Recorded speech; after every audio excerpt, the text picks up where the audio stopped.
Let's go, galera, que do inglês significa vamos lá. Vamos agora começar o capítulo de hipérbole, finalmente. É o capítulo aí 7.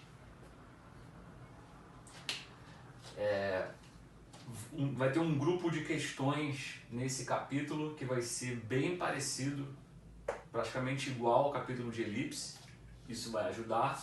Então, os bizus, principalmente sobre tangente, que a gente viu no capítulo de elipse, eles vão continuar valendo agora para hipérbole. Eu mostrei uma fórmula geral lá para um caso de tangência, quando eu tenho o ponto de tangência, essa fórmula continua valendo. E eu também falei um método para resolver questões do tipo, dado uma elipse e um ponto fora, como é que eu faço para achar a tangente à elipse que passa por esse ponto? Ou como é que eu faço para achar a tangente à elipse que seja paralela a essa reta? Então eu tenho essa reta, tenho a elipse e quero saber qual é a reta que é tangente à elipse paralela à reta. Esses problemas todos de tangência, o que foi falado lá para a elipse continua valendo aqui para a hipérbole. Isso é algo ótimo, né? Porque não só você vai conseguir... Primeiro você vai ter que gravar algo novo e segundo que vai ter oportunidade de massificar cada vez mais o que foi visto no capítulo de elipse. Isso é bom. Agora tem algumas outras coisas que são peculiares, particulares para a hipérbole. Obviamente, porque hipérbole não é elipse, hipérbole é uma outra coisa. Então vai ter um grupo de questões que é totalmente análogo ao visto em elipse e vai ter um grupo de coisas novas que são específicas para a hipérbole. E aí, mas sim, já tem um bom caminho aí já resolvido e obviamente agora temos que saber quais são as propriedades da hipérbole, né? Até mesmo as propriedades da hipérbole são diferentes das propriedades da elipse, mas parte das propriedades da hipérbole tem analogia com a elipse. Então também, assim, em resumo, depois que você vê o capítulo de elipse, ver o capítulo de hipérbole é mais, digamos, aceitável, né? Dá pra conseguir pegar melhor. Então vamos lá, finalmente, então o que é hipérbole? Você vê que a definição aqui vai ser bem parecida com a elipse. Ó. Dados dois pontos fixos, F1 e F2, chamados focos. Repara que a elipse também tem isso, né? Dois focos. Assim como a elipse, a hipérbole tem dois focos também. A hipérbole é o lugar geométrico dos pontos P do plano. Esse linguajar você já está vendo aí faz tempo, né? O lugar geométrico dos pontos P do plano, tais que qual é a característica de um ponto P que está no desenho da hipérbole? Aqui a hipérbole é o desenho esquisito aqui vermelho. A hipérbole tem dois ramos, tem um ramo assim, no caso aqui um ramo na esquerda e um ramo na direita. A hipérbole também poderia estar assim, um ramo para cima e um ramo para baixo. Isso vai depender de onde estão os focos. Nesse caso, os focos estão num eixo horizontal. A hipérbole fica desse jeito. A hipérbole também poderia estar assim se os focos estivessem num eixo vertical. Então, se os focos estiverem no eixo horizontal, a hipérbole fica, digamos assim, em pé. Se os focos estiverem no eixo vertical, a hipérbole fica deitada. Mas o que esse ponto P ou qualquer outro ponto da figura tem que satisfazer? Se for lembrar na elipse, a soma das distâncias do ponto aos focos era constante, igual a 2A. Na hipérbole é parecido, só que é a diferença que é constante. E aí aqui a gente bota em módulo, né? Porque eu não sei se esse ou esse é maior. Qual dos dois que é o maior? Então, o módulo da diferença entre a distância do P é F1 e o P é F2 é constante. Então, em vez de a gente ter soma dessas distâncias constantes, a gente tem diferença constante. E a gente chama de 2A também, assim como a gente chama na hipérbole. 2A com A sendo uma constante. Então é isso. Isso é a definição da hipérbole. Bem análoga à definição da elipse, só que o desenho é bem diferente, né? O desenho da hipérbole aqui, que é essa curva vermelha, que tem uma banda para a esquerda e uma banda para a direita, o desenho é bem diferente. E aí alguns elementos importantes já que a gente tem que saber aqui. Primeiro, os focos, que já vem na definição, né? Você tem aqui o foco 1, tem o foco 2, e esse segmento que liga o F1 ao F2, eu também novamente vou chamar de 2C. Se for lembrar, na elipse a gente também chama de C lá, né? O 2C, o eixo focal, e o nome é esse mesmo, eixo focal. Então é totalmente análogo à elipse essa parte.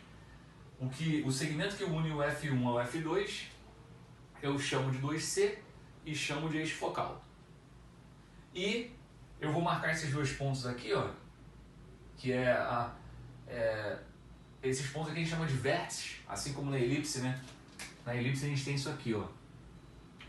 A gente tem aqui no meio os focos e aqui pra cá tem um cara que tem um outro. Aqui a gente chama também de A1, aqui a gente chama de A2. E aqui chama de F1 e aqui chama de F2. Agora também é a mesma coisa. Só que dessa vez, na hipérbole, os focos ficam por fora e o A1 e A2 ficam por dentro.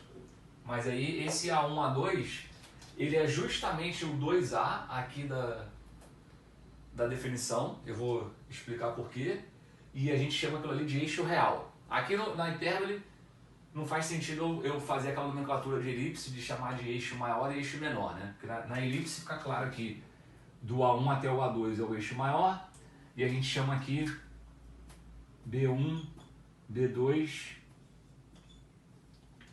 do B1 até o B2 a gente chama de eixo menor. Aí faz sentido que a elipse é uma figura fechada, aí você tem um pedaço maior, tem um pedaço menor, a gente chama de eixo maior e eixo menor. Aqui não, o A1, como a figura, a hipérbole é um negócio aberto, não faz sentido pensar desse jeito aqui, esse A1, A2 a gente chama de eixo real. Aí daqui a pouco você vai entender por que o nome é esse, por que o nome é eixo real. Aí aguenta firme. Mas por enquanto o que a gente tem de elementos da hipérbole são isso, são essas coisas. Tem os focos, tem o A1 e o A2, que são os vértices aí, né? Como se fossem vértices, um para a esquerda e um para a direita. E aí, o eixo focal é 2C e o eixo A1, A2 a gente chama de eixo real e ele vale 2A. Aí agora aqui, para fechar esse bloco inicial aqui sobre a apresentação da hipérbole, a gente está aqui se apresentando, né? Se conhecendo em relação à hipérbole, né? Claro que vamos ter que ver, assim como vimos para a elipse, como é que é a equação. No caso da hipérbole vai ter um negócio esquisito que a gente chama de assíntota, também vai ter que ser estudado. Também a gente vai poder falar aqui na hipérbole, também vamos poder falar de excentricidade, tal como foi falado para a elipse. Mas estamos aqui só apresentando as coisas. A última coisa que eu quero ver nesse vídeo é por que eu disse... Por que eu disse que o A1, A2, que é essa distância aqui, é 2A, que é justamente o 2A lá da definição, né? Não é óbvio que o A1, A2 é exatamente o mesmo valor que estava na definição. Mas vamos mostrar por que é. Então, só aqui o rascunho, ó. É o seguinte, por que a distância de A1 até A2 vale 2A? Observe que, por exemplo, o A1 é um ponto da hipérbole, né? O A1 pertence à hipérbole. Bom, se o A1 pertence à hipérbole, então ele tem que satisfazer a definição da hipérbole. E aí, só para poder ter o que escrever, para poder ter uma letra aqui para poder fazer conta, eu vou chamar isso aqui, ó, esse pedacinho aqui, de F1 até A1, eu vou chamar de X. E aí, automaticamente, do A2 ao F2, também é X. Que a figura é simétrica, né? Então, veja o seguinte, o A1 está na hipérbole. Se ele está na hipérbole, ele tem que satisfazer a definição da hipérbole. Né? Um ponto qualquer P que esteja na hipérbole, ele tem que satisfazer a definição da hipérbole. Então, se o A1 está na hipérbole, ele tem que satisfazer a mesma coisa. Logo, garotos, dá para a gente dizer que o módulo de A1F1 menos A1F2, a distância do A1 até o foco 1, menos a distância do A1 até o foco F2 tem que valer 2A.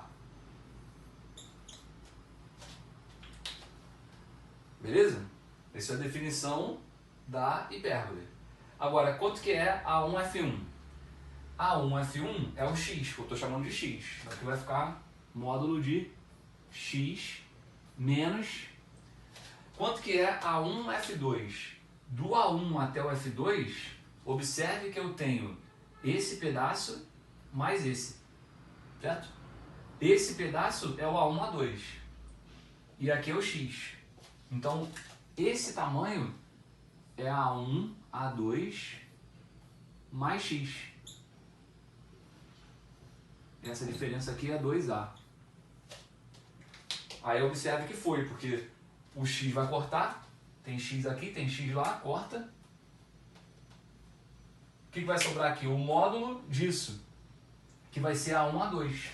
Então daqui eu tiro que A1, A2, que é justamente o que está aqui em cima, é 2A. Então está explicado por que eu chamei aqui o A1, A2 de 2A, que era justamente o 2A da definição. Então, tá aí, temos os elementos básicos de uma hipérbole. No próximo vídeo eu vou explorar mais aí alguns elementos e também vamos começar a ver como é que fica a equação da hipérbole, né? Assim como foi visto para reta, circunferência e elipse. Esses três desenhos, esses três lugares geométricos têm uma característica particular para suas equações. Obviamente a hipérbole também vai ter a sua, então você também vai ter que saber como é que funciona a equação da hipérbole.